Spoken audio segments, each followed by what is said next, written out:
The views and opinions expressed on the cap are those of the hosts. They do not necessarily reflect the official policy or position of OldMilk Media. Any opinions stated aren't intended to offend anyone.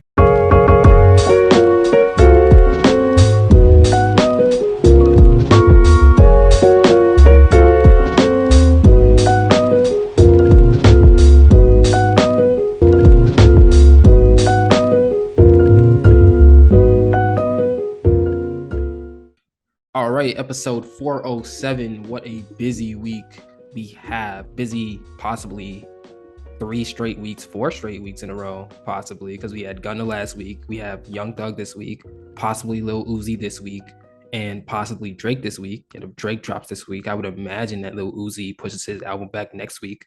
So we'll see. But either way, we have 3 to 4 weeks of good music from really, really hip hop's all stars. It's basically the all-star game. We're halfway, and then it's gonna pick up on the second half. Taylor, how are you doing today? Good. You're definitely right. We are in this stretch where it feels like everyone could be dropping. Which obviously Gunna, Thug, Lil Uzi, and Drake, like you just said, that's like for the bigger names. Those are for the names that, really, really move the needle for a lot of people. But I'm also prepared for Uzi and Drake to not drop. So we'll see what happens. I mean, the one thing I will say about Lil Uzi, when he actually gives you a date, it's coming on that date. And we might even get a deluxe next week. Because I don't know. And we're gonna get to this obviously in a later episode, but if this pink tape is somewhere along the lines of like Eternal a Take Two in terms of like Sonics, I'm already ready to call it a classic. I'm not, but hey, that's why we're here. All right, welcome to the Cat Podcast. This is episode 407. I am Nate Spurlin. That is Taylor McLeod.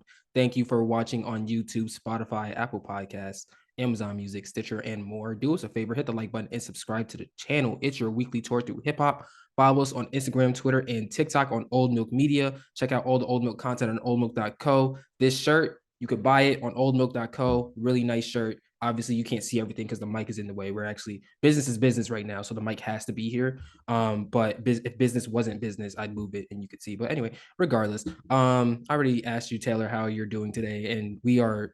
I think I speak for both of us when I say that we're drained, but at the same time, we're happy to basically have 2 albums to talk about in one episode. Yeah, no, for sure. I mean, I think obviously outside of all the music, you and I have just been on the go for, I don't know, what feels like weeks at this point, just like straight through every day with something. So, but yeah, you're right. It does feel like 2 albums, and you know, we can get into it pretty quickly. But my biggest takeaway from all this is just thank God for Metro Boomin. Oh, Metro Boomin wants some more. I want some more.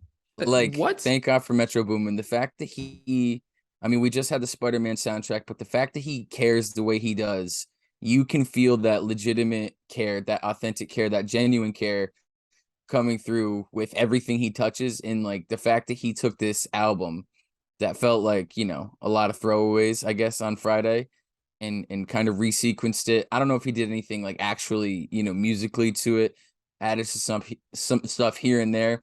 I mean, it doesn't make it sound like a brand new album, but it definitely adds some context that makes it a little easier to get into. Agreed. I'm probably gonna say this again, but Metro. I told one of my friends, I believe I told Vasquez, like a week or 2 ago, that Metro was getting ready to run the summer. And I was saying that based off of Heroes and Villains and the Spider-Man soundtrack. I did not expect something like this to also be added to his resume of 2023 in terms of him running the summer. So I'm very excited. But first, we have some segments to get through first. First of all, our power rankings for the week. Taylor, go first. So at 3, unsurprisingly, we have Navy Blue, Ways of Knowing. At 2, Mac Miller Watching Movies with the Sound Off is still there. I know it's a 10-year anniversary, and I've still been playing that a lot. And then at 1, kind of trying to stay in line with what I said the last episode, I've been listening to Gunna, Gift and a Curse a lot. So I'll say that's my number 1 still, because I kind of found myself maybe lying to myself a little bit with our segment at the end where we say how long we're going to listen to it. And I would say, yeah, I'll keep it in rotation, then realize it's not in rotation. So with this Gunna album, I've definitely made an effort to keep it in. So I'll put that 1 because I have been, going back to it on purpose. All right. At 3 for me, I have A Gift and the Curse by Gunna. A lot of this Rodeo Drive is really growing on me. I mean, it's basically songs that I already have in my playlist, but they're really starting to cement themselves as good songs for the summer. Number 2, I have Lil Durk, Almost Healed. Lil Durk, as far as June 27th, 2023, Lil Durk has the album of the year. We'll see if that changes because again, we have Lil Uzi coming up, we have Drake coming up. I assume like so many other artists are gonna drop from now till December. So we'll see if Lil Durk is able to hold on to that. But right now, Lil Durk is my album of the year. And number 1, I have Metro Boomin presents Spider-Man Across the Spider-Verse. We all love Spider-Man. I'm on the last like level of Miles Morales, the video game. So very excited. And I'm probably gonna replay the game and play it while listening to the soundtrack, just like over and over and over again. So Metro, you're getting those streams from me. Moving on, we have Versus, and we are gonna compare 2 Young Thug albums. We're gonna compare the last 2 Young Thug albums. So Much Fun versus Punk. Taylor, which one do you prefer? I think I like Punk more personally, but I do think So Much Fun is better. That being said, I'll stick with my Punk pick because I thought that was Thug going out on a limb. I thought that was may not the longest limb, maybe not the biggest limb, but I thought it was him taking a chance and doing some stuff that maybe we wouldn't have expected from him. And I think a lot of people expected it to be like an actual like punk rock album, and it's not. It's more like it's achieving the same sentiment that punk music provides, but in the most Young Thug way possible. Agreed. For me, I have to pick Punk too. I have to acknowledge So Much Fun being probably one of the most important, if not the most important album in Young Thug's discography, because that's really the one where he started to do the numbers that we expected him to do as the superstar that he is. Really, that's the one that really cemented him as a that really cemented him from growing from a niche Atlanta artist to an actual hip hop superstar.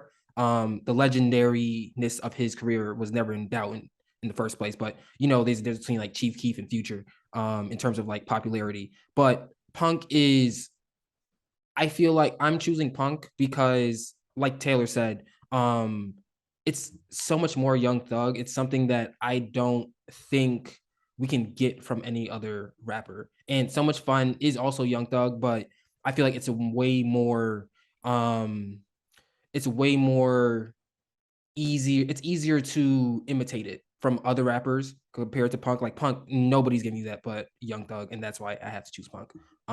But after this commercial break, we will be talking about we'll be talking about both versions of Young Thug Business and Is Business, excuse me.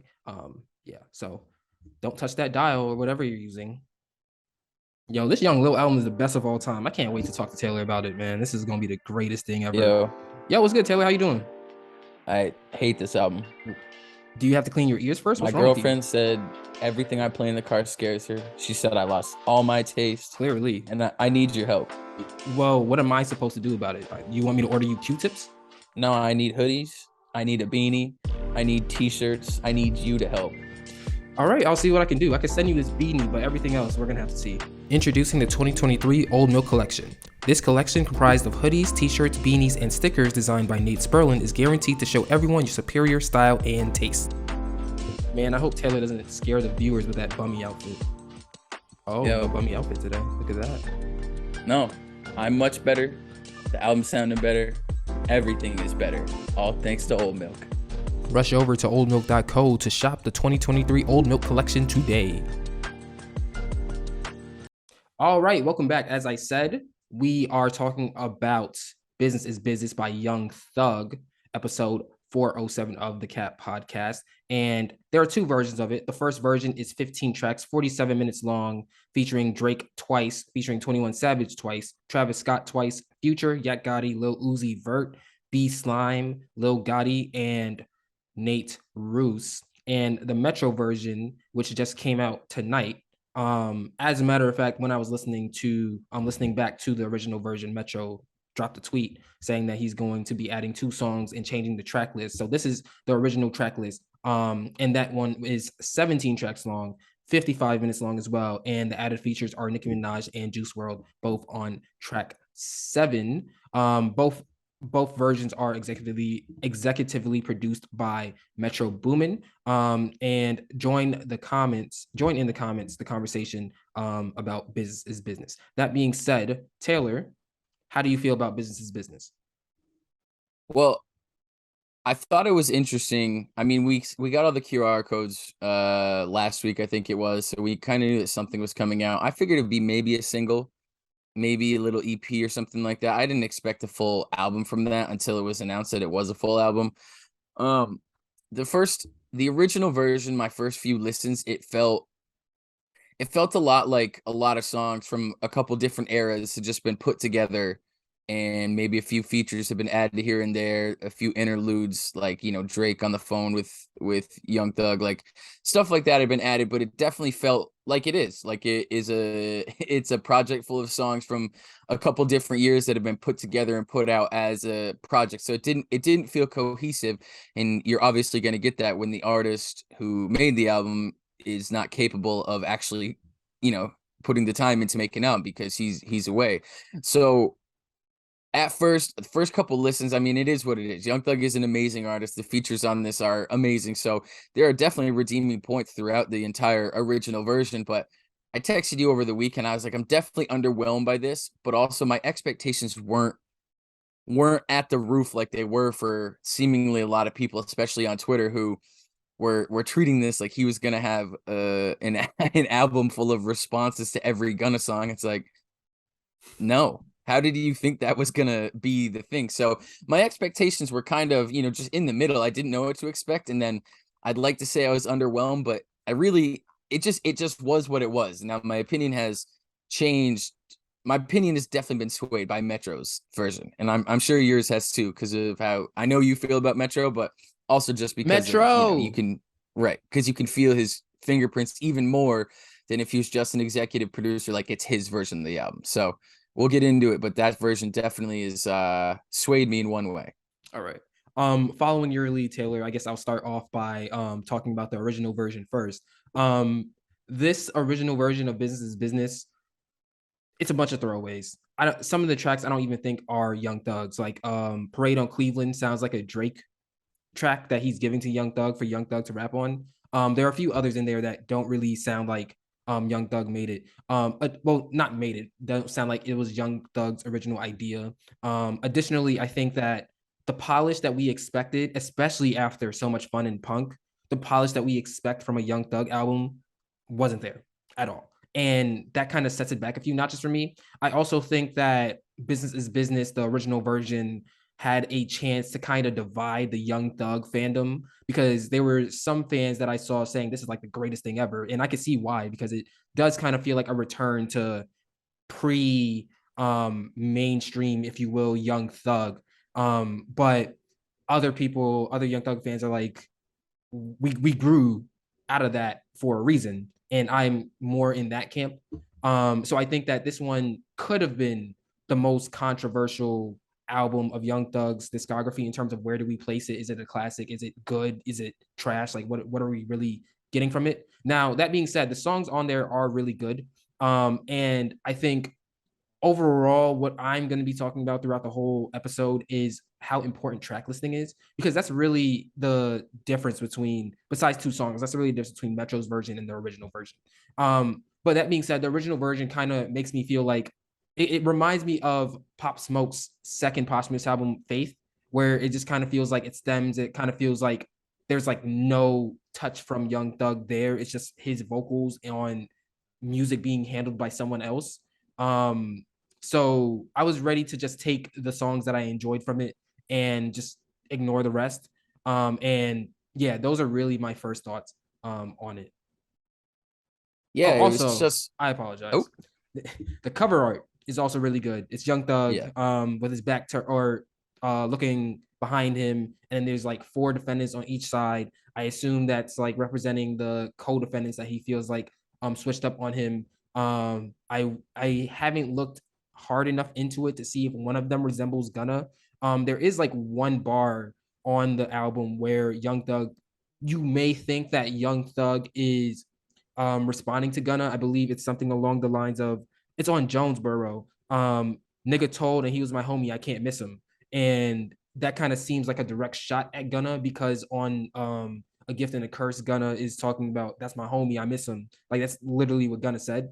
But understanding that these tracks are throwaways, and aside from the verse on Parade on Cleveland, none of these verses were recorded this year. I can't really. I just think that's just an anecdote versus an actual response to Gunna. But yeah, that's it. Now Taylor, I apologize. Yeah. Go ahead. No, you're good. I think you're definitely right. That's you and I had a conversation about it yesterday, but that's where I have to like start like turning off social media to listen to this stuff because like obviously you and I mentioned it last week when we were talking about Gunna. Like this Young Thug album, all these songs were made before any of this happened. Like Young Thug is not like these aren't responses. Some of the stuff might fit and feel like responses, but I mean, as far as we know, none of this is anything direct towards Gunna because it really can't be. And so the conversation surrounding it is like has almost like kind of like poisoned this album a little before I even got to it in a way. So I had to like you really have to put that aside because the amount of people who were like, oh my God, like you know what I mean? And I was like, come on. Like it's not possible. It's literally like I don't even understand how you could have that thought, but that's just how it is at this point because it's almost like wrestling or basketball without the actual Wrestling sports. is You said it. crazy. You said it yesterday. It's like basketball without the court, and that's a good way to phrase it. But I think track listing is so important, and I obviously I'm a huge Drake fan, but Parade on Cleveland being the first song on the original version really made it feel like it was something other than it was. It really made it feel like it was this like kind of like soulless, kind of like empty project. And it almost felt like it was like a money thing more than anything. It was like, all right, this is gonna like you put Drake number one, that song on iTunes is gonna get a little star next to it, and then it's gonna, you know what I mean? Immediately it was like, oh, it's number one on Apple Music. I assume it was number one on Spotify the same way. Um, Honestly, to your so point, it's I like, was fully prepared to come in here and say that this is a money grab, and I understand it, and I still gonna take the yeah, songs, but I was fully prepared to say the only reason why well, this came right. out is because of And that's money. the thing. That's the thing where the expectations, like I just didn't have any. And I was like, yeah, like you know what I mean? I imagine that this all these legal proceedings are incredibly expensive and all everything and maintaining a lifestyle when you can't be out touring, when you can't be out doing all this stuff. So it's like, all right, let me get two Drake features, let me get two Travis features, two 21 Savage, you know what I mean? It's like, let me get everybody who I know will move the needle and put it on here. And I don't think Parade on Cleveland's a bad song, but I hated it as the intro. And like I like most of the features. The only artist that I can look at the features and really be like, I'm over it is Travis Scott really struggles to Dog, join anyone else's song. He dog. makes it his song. And the thing is, and Yeah, like you said, and I hadn't considered this, they may have been Travis songs, right? possibly, That possibly. they sent back to Although Young I will Thug. say, if Abracadabra was originally a Travis Scott song, Travis Scott should have just given it to Young Thug. Because I love Young Thug's part when Young Thug does a little harmony and stuff like that. It's just something Yeah. about that. It's just like, okay, we're here. Like when Well, Young because Thug does that, on we're Aber here. on So Abracadabra, go ahead. Travis does a decent job of like kind of getting in that same lane that Thug is in, but like But when it's you like, get the super go ahead. crazy like the big vocals and it's like you get the overwhelming like Travis Scott just like doing his like weird like Kid Cudi hum in your and it takes over the whole thing. It's like, all right, I'm done. Like I don't Yeah. want to be like I didn't sign up for this. It's like if I want that, I'll go listen to Travis Scott. I'll go play any of his albums One of the because there's a reasons time and a place. why I hated Jack Honcho so much is because Quavo and Travis Scott sounded identical, and neither of them made any effort to distinguish themselves vocally or sonically, I should say. And I feel like with Abracadabra, Travis Scott does the same thing. He kind of comes in trying to hit that same Young Thug flow, which is a fuck up because nobody's gonna sound like Young Thug. If anyone's No. gonna sound like Young Thug, it's gonna, and I don't even know if that's gonna happen anymore. So I that makes me worried about Utopia because we haven't heard from Travis really in 5 years. This is Yeah. a tangent. But if he's there hasn't really been a verse from Travis that I've really been like, yeah, I can't wait for a full 20 song album or 15 song album from Travis Scott. There hasn't really been anything like that for me thus far. And No, and I agree, but at the same time though, it's like when Utopia comes out and I click play, like I'm expecting that. You know what I mean? I'm expecting the super like layered, super like kind of like you're in like a chapel kind of, and he's like somehow like that's a has good like the vocals like going mhm. spinning all around you. And that's what makes Travis great. That's what makes Travis Scott is that he can bring you somewhere with like that environment. But I mean, that points on this album when you get that in the middle of a song, I'm just like, I don't want that right now. Yeah. And it's like, because it's not just like he like jumps in and gives, and we've heard him do guest verses on songs where he really just gets into it. And it's like, all right, that, you're capable of this. So that's really the only gripe I had with the features. If we want to get into Metro's version, I thought Juice WRLD and Nicki were like, it is what it is. You know Yeah. what I mean? I Like, mean, I before we get into the Metro version, I think if Drake raps on Parade on Cleveland instead of sings on Parade on Cleveland, I think it's a yeah, way better song. Because Young Thug does his thing. Again, there's a lot of points, and that's why I kind of compare it to Faith, the Pop Smoke second posthumous album, because there's a lot of points where Young Thug is doing his thing, and then someone else comes in and fucks it all up. Like yeah, Abracadabra, Parade on Cleveland. There's like it's too many here, and it's really no excuse because Thug is the one that's locked up. Like, what is everyone else's excuse? Like, you guys are out and you yeah. guys are able to get to a studio. You guys are able to tweak the tracks if you need to, or tweak the vocals if you need to. I don't get it. It kind of seems like some of the features are half-assed here, and I don't really appreciate that as much, especially Well, understanding that they are there to yeah, support Young Thug in the first place. Um, and also we're trying to get Young Thug to be the fourth artist ever or rapper ever to go number one from jail. It's Tupac, Lil Wayne, Young Boy, and Young Thug is selling 110 right now. So it's definitely possible. I don't know who else is dropping or who else is gonna do like yeah. crazy numbers, but it's definitely possible. And I don't think that Travis Scott on Abracadabra really helps that case. No, no. This feels like when brands do like sample sales, like clothing brands do sample sales, and you go in and you see all the stuff that either made it or didn't make it or whatever, and you like get to kind of pick stuff, and or like when places do fire sales and they put like old stock up that you maybe didn't know about, because some of these songs were kind of like floating around and like leaks and stuff too. So, but it's a very strange conglomerate of songs that is like they're good. You know what I mean? It's Young Thug. He doesn't really make bad music. So like that's a huge advantage for him. But yeah, I mean, you can just, and that's the thing that you have to go into it understanding. It's like this isn't an album like Punk or So Much Fun, and it's especially not like the mixtapes, because we did the rankings earlier, power rank or the verses earlier, and it's like, well, those two are like below a lot of the mixtapes for me still. So yeah, I think money, I don't want to say money grab because I don't think it's necessarily a money grab, but I think this had an end goal in mind that wasn't being a great album. It was like, let's make as much money as possible. And especially if he can't go number one, let's put, Young Thug on a mountaintop that only legends have really hit. Yeah. So yeah, but Let's talk more about the positive. Let's move on to the Metro yeah, version. Because I do want some more. Metro Boomin wants some more. That's like the best tag of all time. I'm sorry. Like, come on. Unless it's if you a Metro tag is the best tag of all time. It's between Metro Boomin wants some more and if your Metro don't trust you, I'm gonna shoot you. It's between those two.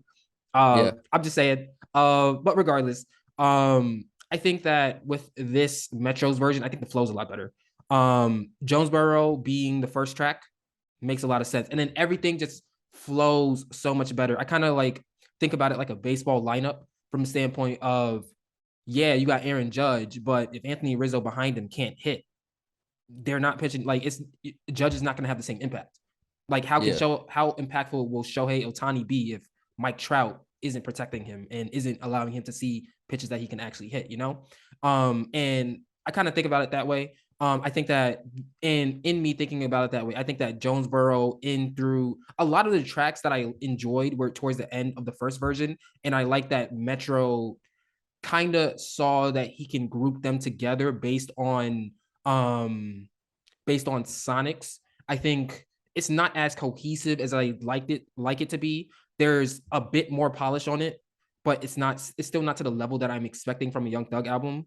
But I appreciate the reordering of it in a way where we are basically getting, if you will, the hits first, and then I can sit through the rest. It just makes more sense. Like everything just flows together, for lack of a, I don't know. It's like you fired the coach and you got a new one, and now everything's working Yeah. essentially.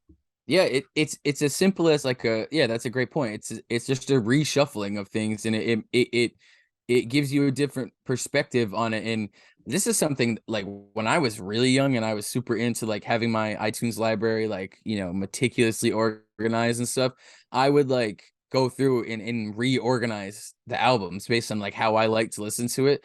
And obviously, 14-year-old me doesn't have the taste or capability or understanding that legendary Metro Boomin does. So for him to take this album that I was relatively underwhelmed by, and I think Jonesboro is the perfect intro, and it gives me a feeling of like a vintage Young Thug, and especially because it's so like it is so Georgia heavy, and it's not like international superstar Young Thug. This is like the Young Thug that we, maybe not the Young Thug that we were introduced to with like Danny Glover in that era, but it's like that mixtape Young Thug that he's really in it, and he's just rapping because he's an incredible rapper. So I mean, Jonesboro being the intro was great, and honestly dropping the Drake feature out of the top spot was so important because you can't.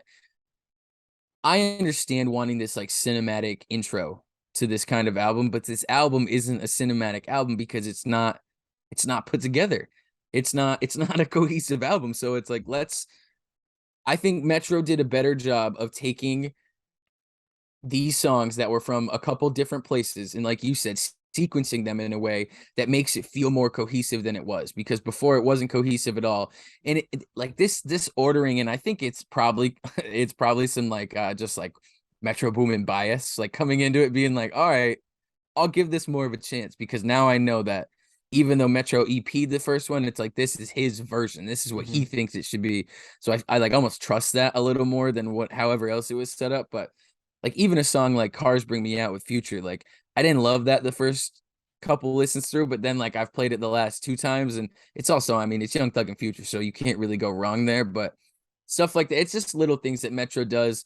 I think the song Money with Nicki and Juice World, I mean, at this point, I know there's maybe one posthumous album left, but I'm at the point where it's like, all right, man, like Juice World, they've farmed out if what feels like maybe not everything, because I know he had a prolific like back catalog, but it just at this point it's like every verse kind of sounds the same to me.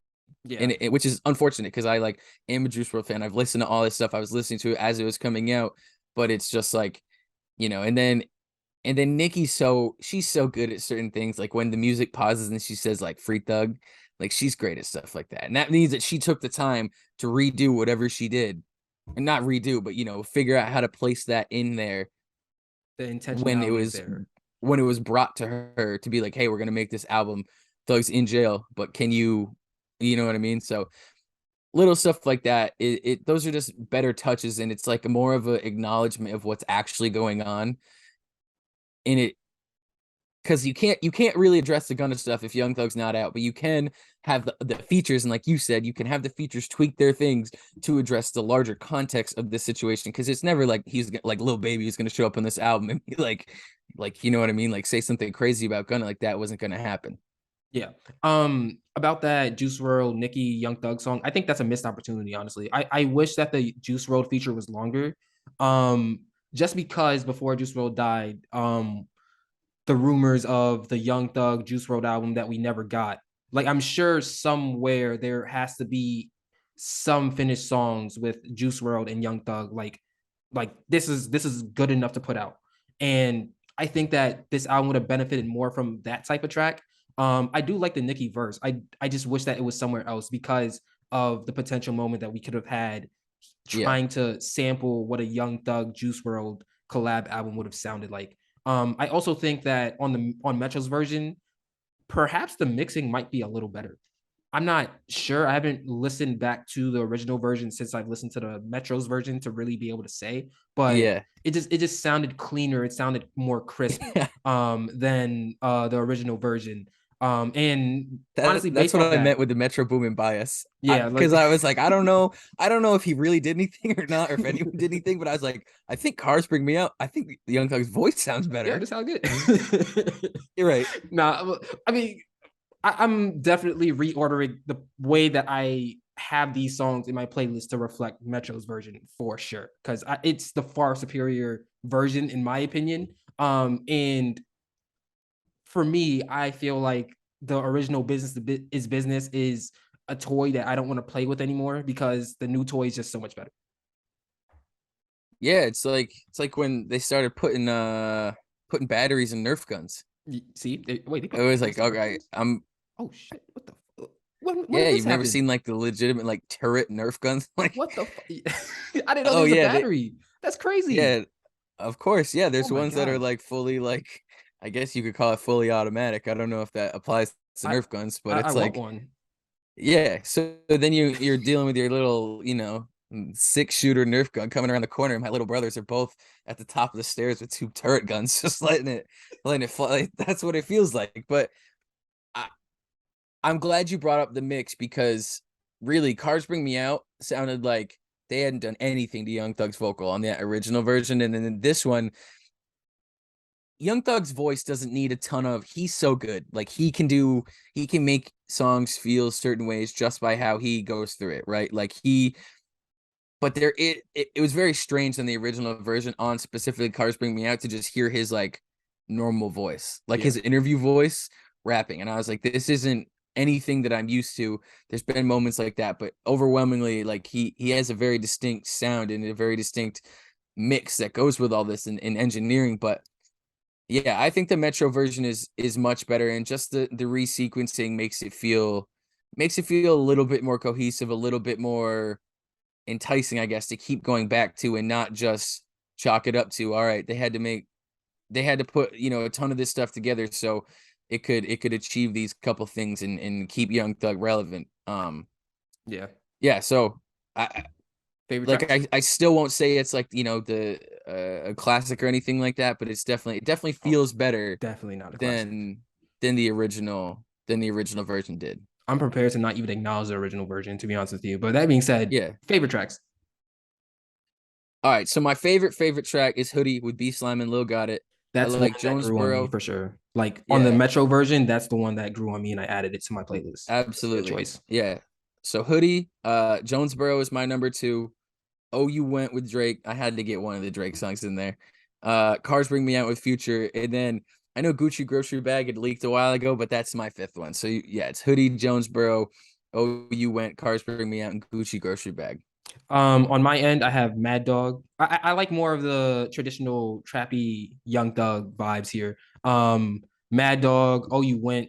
That's actually a good Drake verse, and that's what I'm saying. Like, if he would have did something similar to that on Parade on Cleveland, then Yeah, I'm here for it. Went Through It is crazy as well. Want Me Dead is the best song. Like 21 Savage does the thing on it. Young Thug with the singing, and then he's rapping to, like, come on, like that's peak Young Thug. Like I can't ask for anything more out of a Young Thug 21 Savage feature with a Metro Boomin producing it. I think. I'm not sure if he produced that one. Um, someone good produced it because it's either Metro Boomin or Wheezy or Southside or someone else because I heard all their tags throughout the album. All right, let's rate the album based on how long we think that we are gonna listen to it and how long we think it's gonna remain in the ether. Go ahead, Taylor. so I'll go with the Ether first. I don't think this has a super long shelf life with the Ether. Um, if I had to put because someone else will drop, like Future and Metro Boom will drop, so it will get buried, and I know it will. So if I had to guess, I would say that certain songs on this will last a month or so, and I'm trying to get better at putting real timelines on it.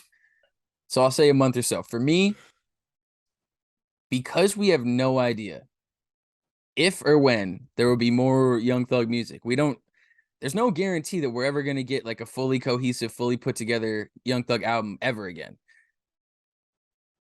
I will do my best to savor this album, especially the Metro version, not the original, for the rest of this year. And Gotta if make it this ends up distinction being, now. if anything comes out more concrete, that a more concrete timeline for Young Thug, then it might, if this is like one of the last new releases we get from Young Thug, I want I want this to I want this last for a long time with me, because Young Thug is one of those artists that, it's you wake up one day and it's like, all right, today's a Young Thug day. I'm That's only true. listening to Thug today. So I'm gonna do my best to make this last for myself for the rest of the year and potentially longer. Really take the songs out of here that I really like, and pretty much try to stretch it as long as it'll go, because there's no guarantee that there's gonna be more. Are you going to that episode of SpongeBob where Squidward tries the Krabby Patty and he gets to like, or that's basically what you're doing with the music? Yes. I respect it. On my end, personal playback value, probably 2 or 3 weeks, honestly. I expect if Lil Uzi actually does what Lil Uzi's supposed to do, I'm not listening to anything else for the next month, and I just have to be realistic about that. So 2 weeks. As far as the ether and the objective playback value, if one of these songs, and I think it's possible that one of these songs could break off and become a mega hit. If one of those songs does that, because that's really what the album is missing, the Metro's version of the album is missing. I could see it running for 2 months, or I could see it running throughout the summer, and just like tapering off. Because again, Young Thug is one of the biggest artists in the world. And he has the fan base to reflect that. Again, it's about to sell 110, and his fan base listens to him religiously. So I think it's going to keep going. All right. That being said, thank you for watching the Cat Podcast, episode 407. Let us know what you think about Business is Business, both the original and Metro Boomin version, in the comments below. Do us a favor, hit the like button and subscribe to the channel. Follow us on Instagram, Twitter, and TikTok at OldMilk Media. And check out all the Old Milk merch from the 2023 Old Milk collection on oldmilk.co. That being said, we will be back when hip hop tells us to be, which is most likely going to be this week. So stay tuned, I guess, and we'll see you when we see you.